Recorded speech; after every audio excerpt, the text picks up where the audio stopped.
All right, so I got the coil spring put in this side. Didn't even use a coil spring compressor.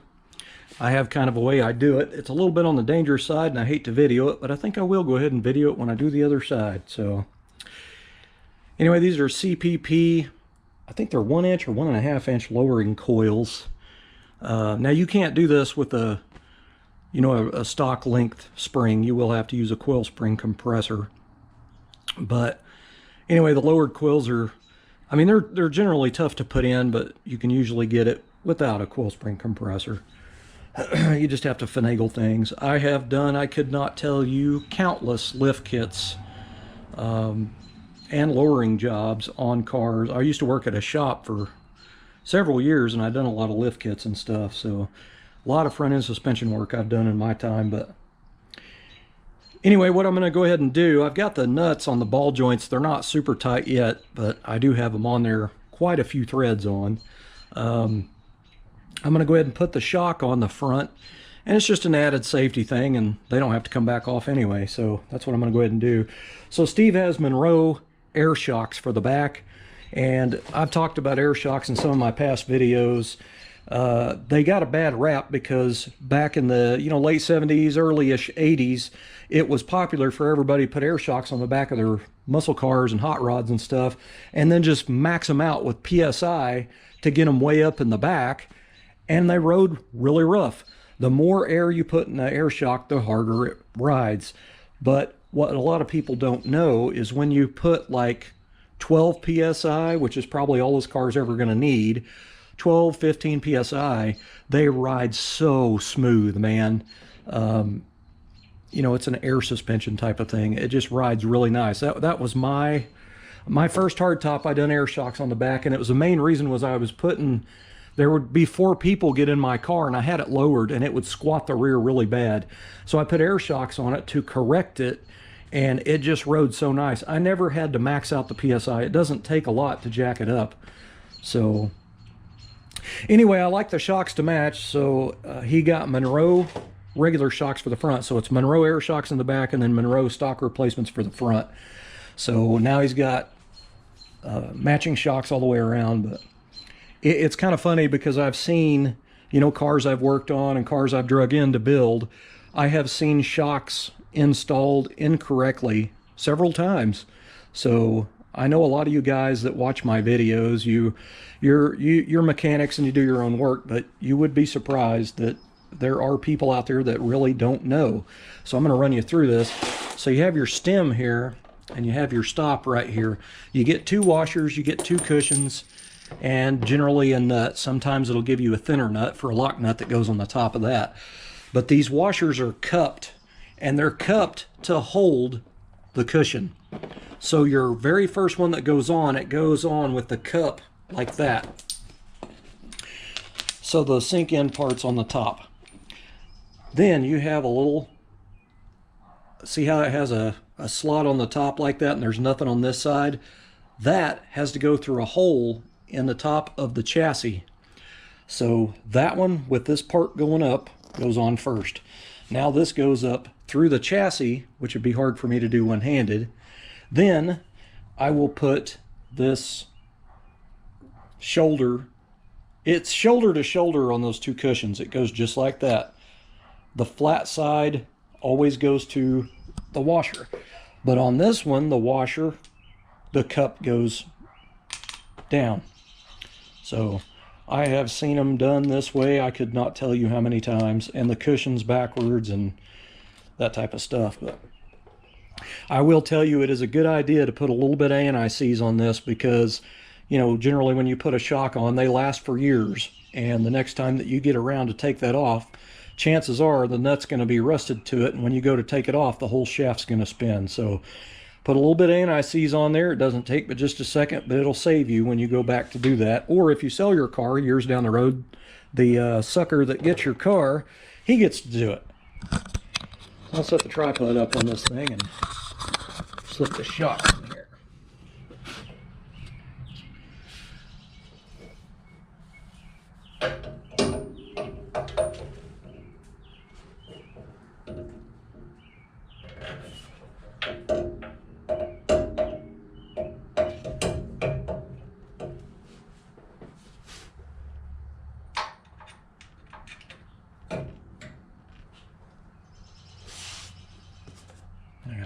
sees on this brush already.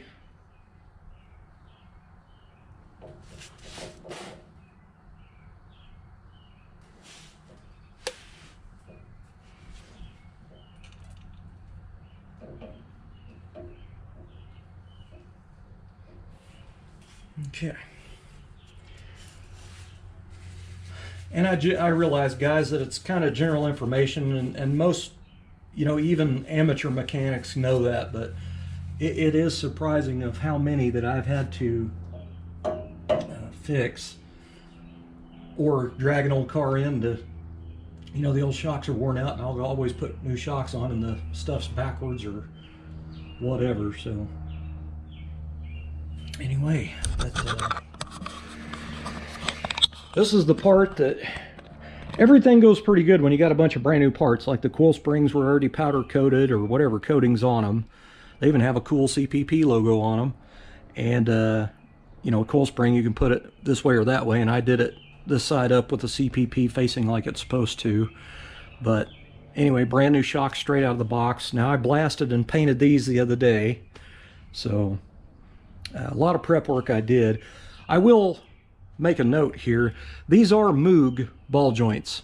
These aren't the knockoffs. These are the actual Moog upper and lower ball joints, and they're coated with like a black oxide coating, the bolts and everything, and these did not hold up, so they're already kind of rusty.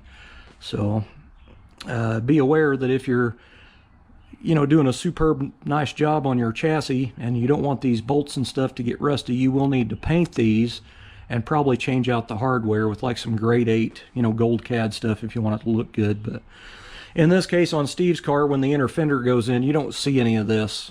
This is all hidden, so it's not that big a deal. He seen that today when he come by, and I asked him if he wanted me to take them back off and paint them and put gold CAD bolts, and he said, nope, just roll with it. So that's what I'm gonna do.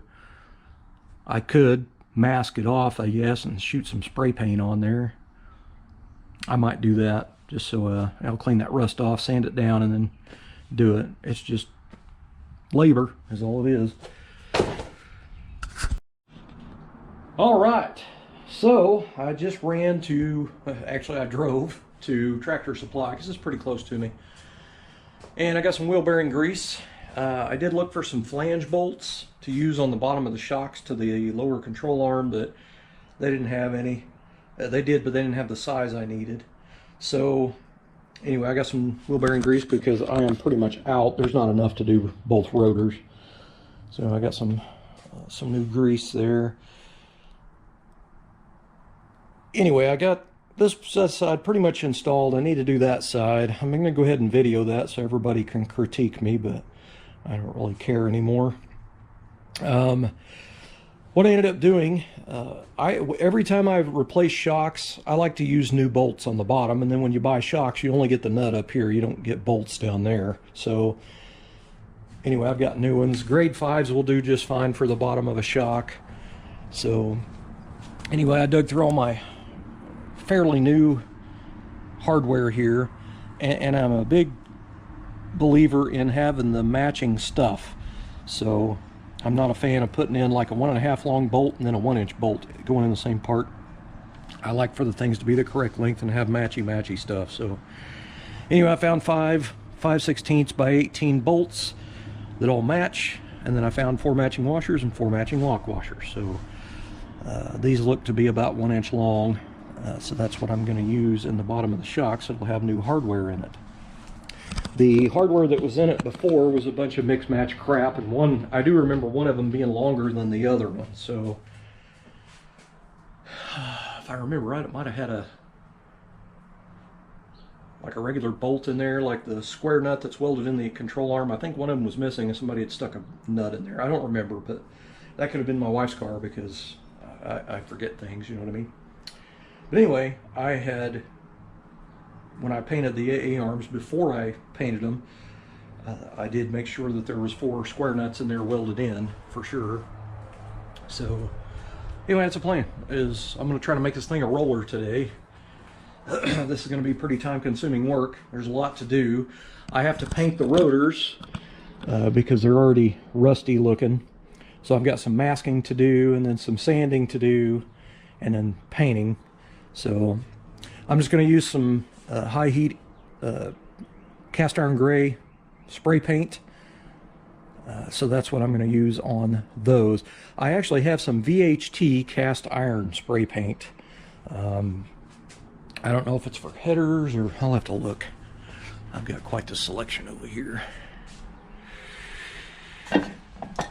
I'm about out of my spray paints, man. I'm using quite a bit of stuff.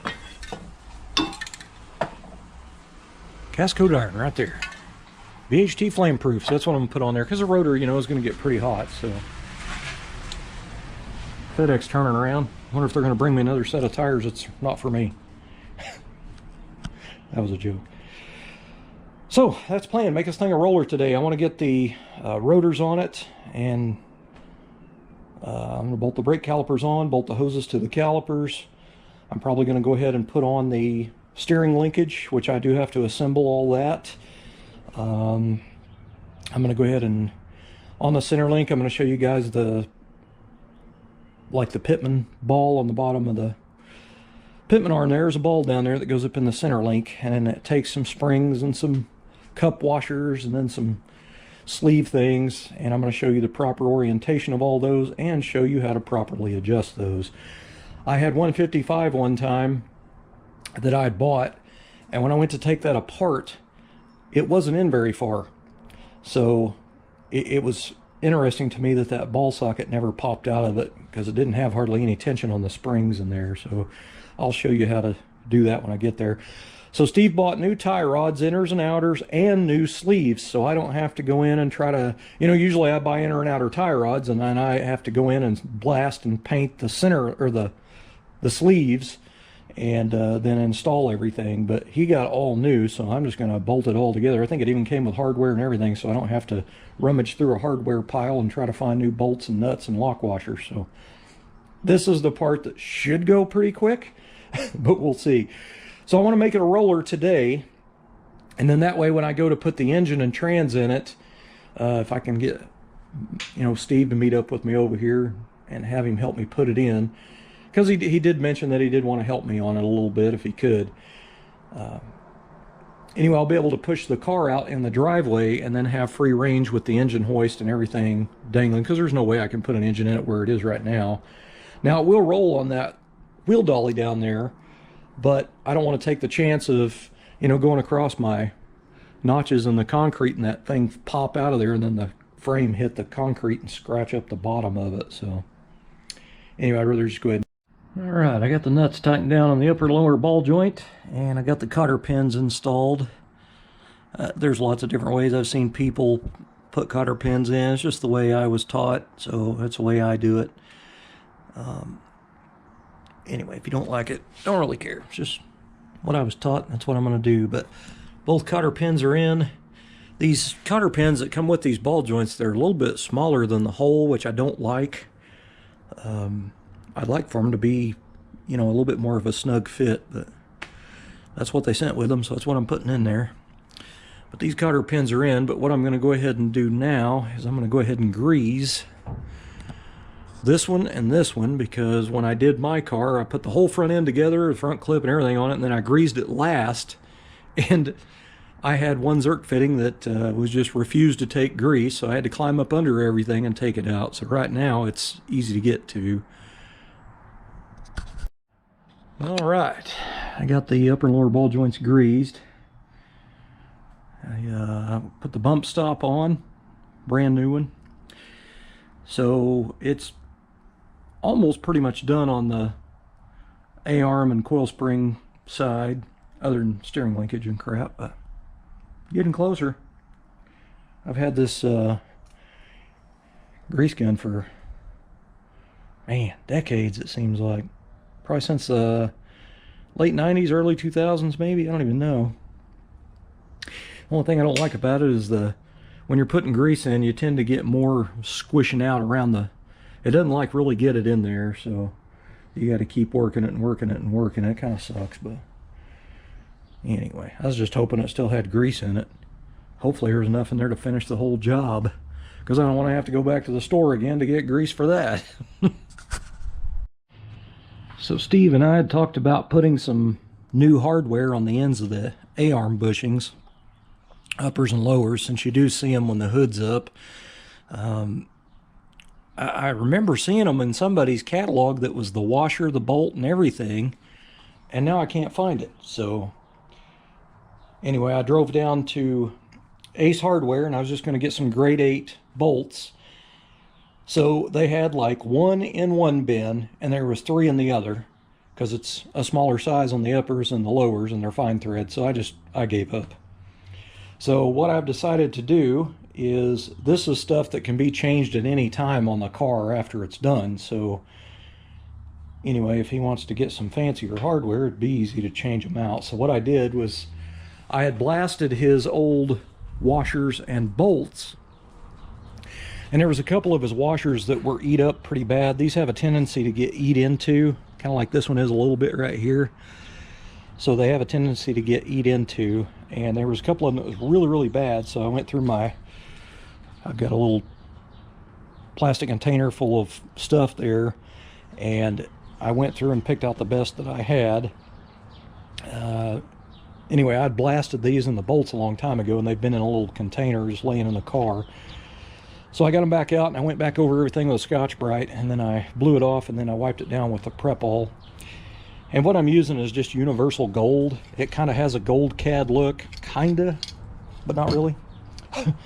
So anyway, I don't really ever like using used lock washers. So what I did was, I got I've got nuts, bolts, and washers in here. Or not bolts, nuts, lock washers, and flat washers in here. Grade 8. And it's the gold cad color. So I dug out 4 bolts for 4 of them, and then I need to dig through and find the smaller ones for the uppers. But I mean, it's kind of similar to grade 8 color, so I don't know if it'll be that noticeable. But anyway, he's most likely going to change those later. But anyway, just again, another way to save money. It's not ideal, you know. I'm a detail guy, and I like that stuff to be shiny, new, and fancy, but I just couldn't find it on the website. I thought it was H&H, but I didn't see it on there. But anyway, so anyway, I put a couple of coats of gold on these, and then now I need to flip the washers over after these dry and do the top sides of them, and then I'll be able to install those. Now what I generally do is I just put a very, very light coat of grease on the cup washer. That way when it goes on here, it's soft, or it has a lubricant on it. And you don't want to tighten these up, and I've mentioned this in a couple of my videos before. If you're rebuilding the suspension and you don't have an engine and trans in it yet, and you put the new front end parts on, do not tighten your A-arm bolts on the rubber, because if you tighten it all the way down and you install it dry, when you do put weight of the car in, when that suspension comes up because the frame's going down from the weight, it will rip the rubber in half on a stock rubber replacement like these. So that's just, I learned that lesson the hard way back in the early 90s on my first 55. So generally when I do one, I'll put a light coat of grease on there, and I'll run them down to it just by hand, but I won't tighten it. And then after the weight of the car comes down on it with the engine and trans and stuff in it, then I will tighten those down.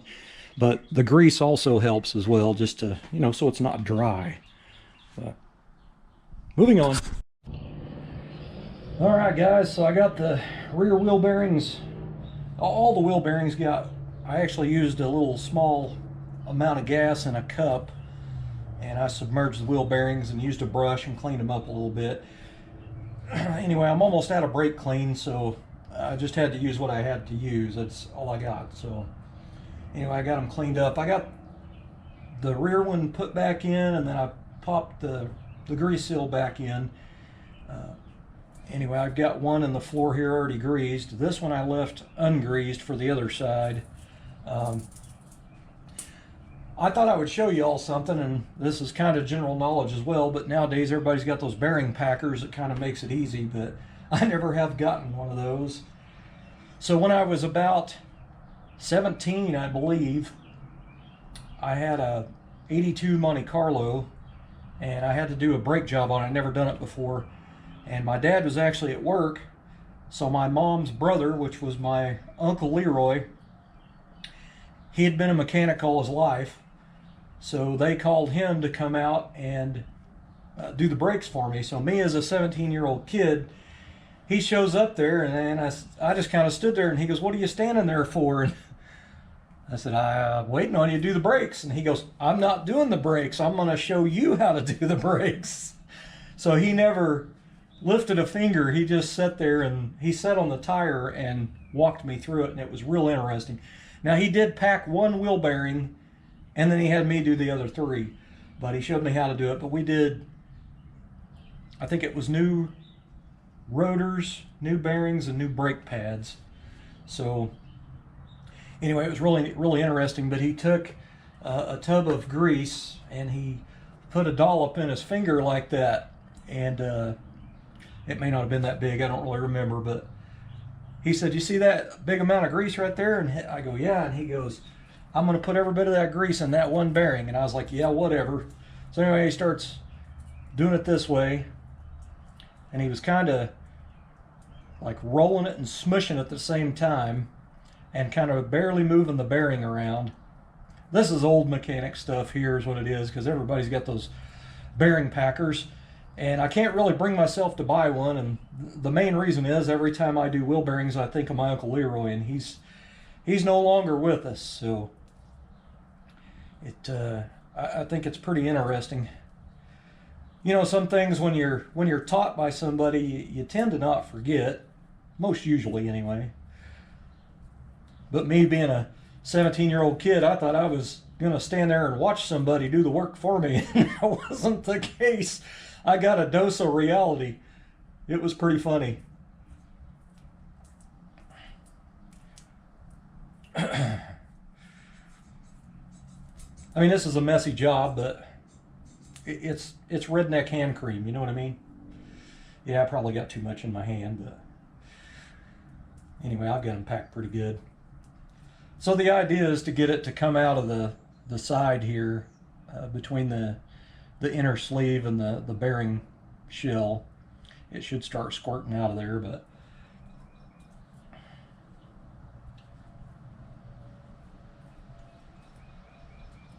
let's see if I can get it to do it so you can see it. And I know a lot of you guys already knows, but see how it kind of squeezed through there. Anyway, that's kind of the old school way of doing it there. Very messy. But at least my hands will be clean today, because I'll have to wash the living crap out of them to get the stuff off.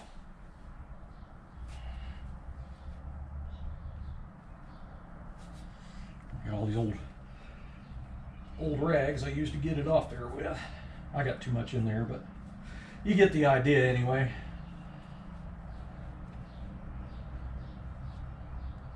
Not as smooth as what my uncle made it look when he did it, but he got every bit of the grease in there, and I just kind of was in awe of that. But interesting stuff.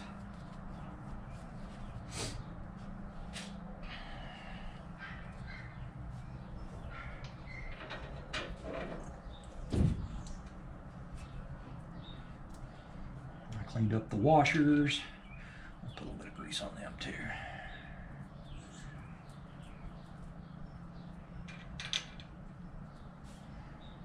I usually take just a little bit.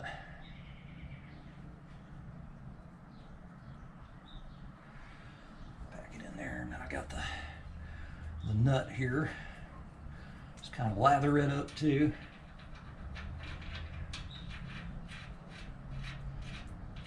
I'm gonna have to dig my cotter pins out. I always put new ones in. I don't ever reuse old ones. I've got a whole bunch of cotter pins here in a drawer, so assortment sizes. I even have a multi-pack of stainless steel ones. Anyway, I'll run that down on there, and I'll also put a little grease in the dust cap as well. But anyway, I just painted the hub is all I painted. They had actually already painted the backside with cast iron gray, so I didn't do the backside. I just did that front hub there, and I didn't want to get any paint on this. Anyway, you get the idea. All right, guys, I kind of touched on this earlier. So I've got that brake hose bolted to the caliper with a copper washer on each side of the hose like it's supposed to have.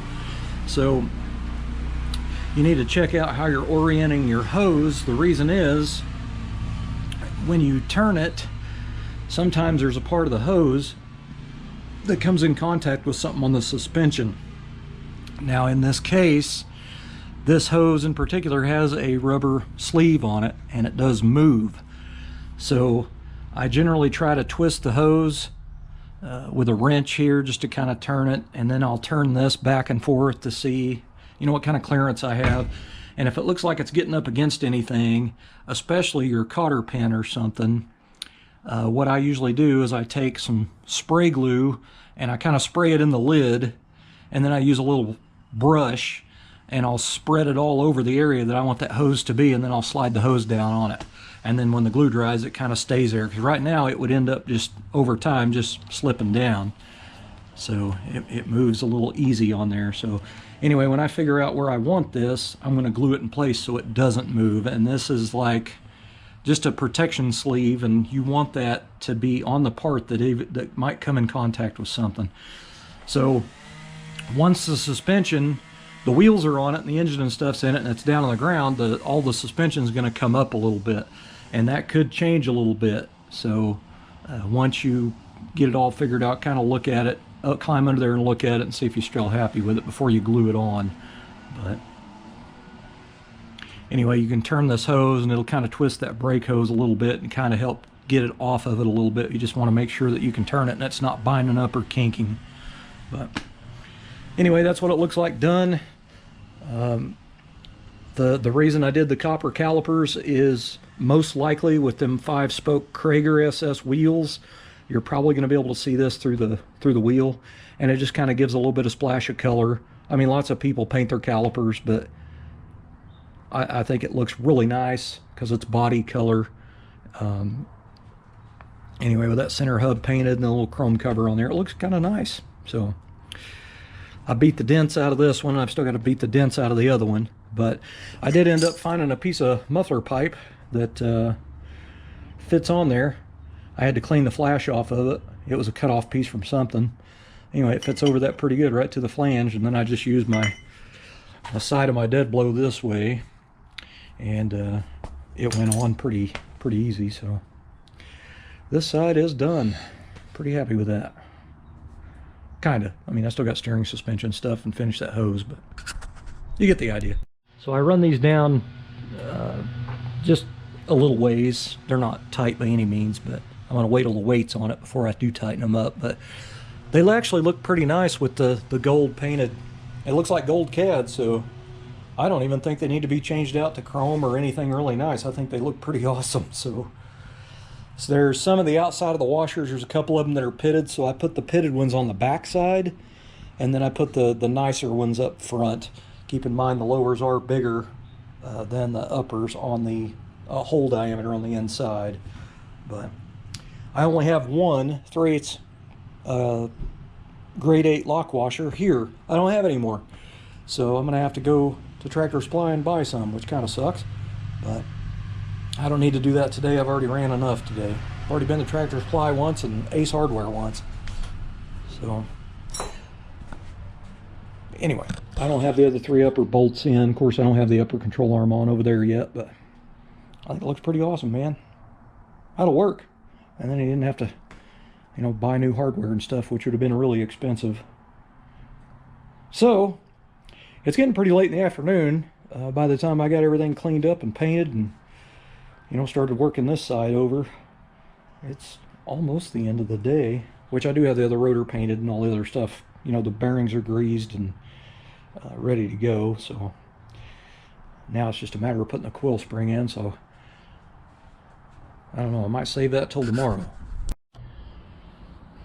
All right, guys, so I got the floor jack here. I got a microfiber towel. It's folded over 4 squares, basically. I've got it all the way down, so I'm getting ready to put the spindle on the bottom ball joint, run the nut down, and then get it set up on here, and then I'll put the coil spring in. So anyway, like I said, these are lowering springs. These are CPP brand. Little stickers on them here that I removed on the other one. I don't need no stickers. Stickers are for race cars or street cars, race and drive, I guess. So anyway, I'm going to put the coil spring in this way with the CPP logo facing out and upright. But up here on the top, when you lift this up, you can see a high spot in the top of this frame right here, and then it drops down. That is where the top edge of the coil goes in, that little pocket right there. And there's also one in the bottom of the coil spur, or the bottom of the lower A-arm, that the other end of that goes into.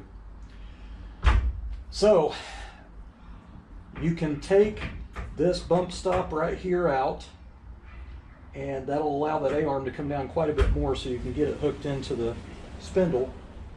But I actually got the other one without taking it out, because when you put the engine and trans and all that in there, or if you already have it in there, when you let all the jacks down and it's sitting under its own weight on its suspension, that A-arm will ride up pretty far. Both of them will. So then you can kind of get up in there and get that bump stop in there. But I'm going to leave it in here for now.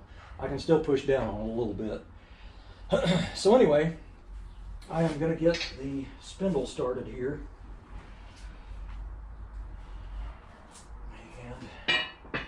I do not want to forget the dust boot, because it didn't stay on there. The upper one's on it.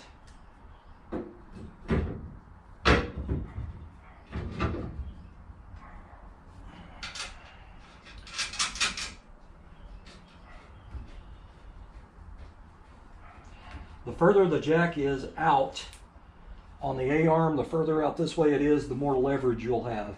I got a jack stand under the frame right here. It has these dowels sticking down on the frames on these cars, and I've got it set up where it's just behind it, so it's a stop. I do have it on a jack at the front, but anyway, I have a jack stand over there as well. So when I start to jack this up, the cars want to go, the driver's side of the car is going to want to go up. So with that jack stand, the frame's going to come in contact with it, and it's going to stop. So it's going to have to, basically it'll put itself in a bind and help me get it up in there a little further. So right now I'm going to go ahead and put the jack right about in the middle of that nut I just put on that ball joint, right in the middle of that pad on that floor jack. So now I'm going to take this and stick it up in the frame. And there's a little hole in that frame up there. You can generally turn this and you'll feel it stop. So anyway, I know that's about where it needs to be. So at this point, I've got it in the spot it needs. I'm going to set it back on that A-arm. I'm going to start jacking it up here. So I've got the spring going into its saddle already.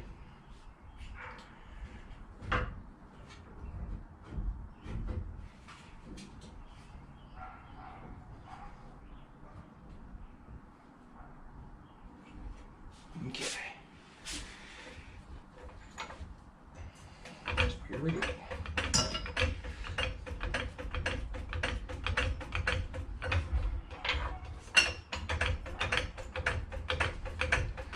A lot nicer when you got somebody helping you. They can run the jack, you know what I mean? Anyway, I'm just paying attention to what the car's doing.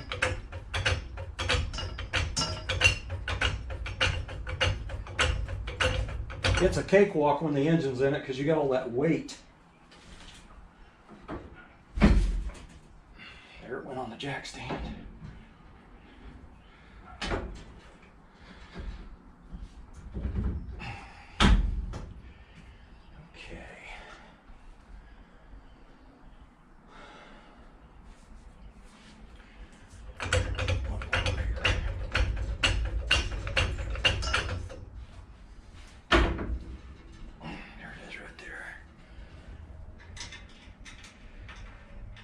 Get the nut started on it.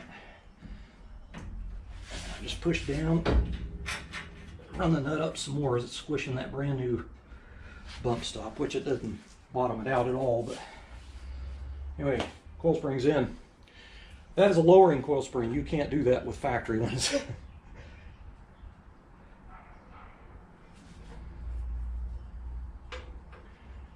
Let it off slow so it'll come back even.